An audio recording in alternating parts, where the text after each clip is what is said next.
more information that I want to get out there. Again, sort of a New Year's resolution for me, secular New Year's resolution, is, I'm just so nauseated by all the clickbait, exaggerated headlines, neo-plagiarism, and just outright plagiarism that I see on the web, on social media, getting a lot of clicks. So I'm just trying to do an honest sort of work and emphasize people, make videos of things that are not having videos made of them, information that good people are writing very well. And here's an example of that. By the way, on plagiarism, happy Martin Luther King Day. This is someone named Arlene Kushner. I've been following her, semi-following her for years. She just wrote about the latest IDF destruction of terror tunnels, and I want to make sure this information gets out there. Look, if everyone were reading her stuff every day, there would be no reason for me to make the video.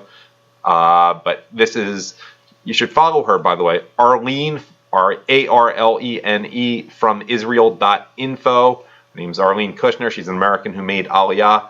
I got to put the glasses on. I know they reflect. Maybe I don't look as cute, but I got to read this properly. This is what she wrote. I'm going to pretty much read it verbatim unless something pops into my head.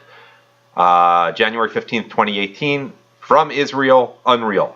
On Saturday night, the IDF destroyed yet another tunnel running from Gaza into Israel. I'll try to put pictures up there as relevant. This one originated at Rafah, at Gaza's border with Egypt, and ran some 600 meters into Israel. It was constructed by Hamas, not Islamic Jihad. Reports identified it as different in construction from most of the other tunnels we have dealt with.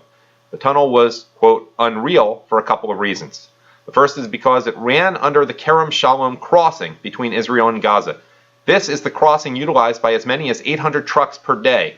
This is not a typo. Bringing supplies into Gaza for the people there, food, fuel, medical equipment, textile products, etc. All civilian goods except those that are dual use. It is quite literally their lifeline to the outside. Now, by jeopardizing that lifeline, Hamas has once again demonstrated its total indifference to the welfare of the people. There is speculation that Hamas thought Israel would never anticipate a tunnel in this location. Israel identified it via a combination of advanced technology and intelligence. Not only did this tunnel run under the crossing, it also ran under diesel and gas pipelines feeding into Gaza. And she has another subsection. Again, I'm just reading this from Arlene from Israel.info. I guess it would be more official if I went into like RSBN, right side broadcasting mode, and had a graphic of a globe scrolling by me in the back. Yeah, I'm mocking them a little bit. So continuing with what Arlene Kushner writes, Saturday night, Israel closed Kerem Shalom, indicating that a security assessment was necessary, but not offering specifics beyond this. Israeli jets then entered Gaza airspace and took out the tunnel shaft, destroying it in a precision bombing near Rafah. The Egyptians had been notified. At the same time, there was an operation to take out the portion of the tunnel that was in Israel. The crossing remained closed on Sunday. Next section from Arlene Kushner. Again, I'm merely reading this. You all read it every day. You all subscribe to her and send me angry messages like, why are you doing this? Everyone reads her stuff all the time. Anyhow, great. End of these videos.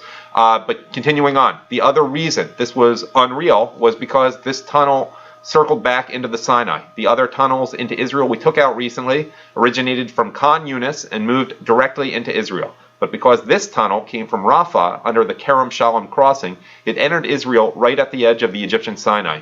The tunnel was able to enter Israeli territory and then move into the adjacent Sinai. There probably was some intention of utilizing this tunnel for terrorism inside of Israel, but it is believed that its main purpose was smuggling of strategic weaponry, primarily missiles, into Gaza for a future war with Israel. The weapons were to be sent from Iran by way of the Red Sea across the Sinai. And then the map up there, she writes, yes, I know this map says West Bank, not Judea and Samaria, but it illustrates my posting well. We can get over that. Continuing, next subsection. It goes without saying that the Egyptians are considerably less than pleased by this turn of events, which represents a major deception by Hamas, eager to cut off interaction between Hamas in Gaza and ISIS in the Sinai, and thus prevent Hamas assistance from being transmitted to ISIS. Egypt flooded tunnels leading between Gaza and Sinai in the Rafah area. The Egyptians have an orientation that is essentially hostile to Hamas, an offshoot of the Muslim Brotherhood. However, the Egyptians had of late been looking the other way on this because of a commitment of cooperation regarding ISIS had been secured from Hamas. The Egyptians were even involved in reconciliation negotiations between Hamas and Fatah. The deal was signed in Cairo last October. See the picture. It is obvious to the Egyptians that the Hamas tunnel into the Sinai had to have been constructed with the knowledge and presumably tacit agreement of ISIS. It's a good guess, then, that the Egyptian stance toward Hamas is about to change significantly. Continuing on, next subsection. At the same time, it is eminently clear to Hamas that their premier weapon, the terror tunnel, is being systematically shut down by Israel. With the destruction of this last tunnel, they have lost a significant asset.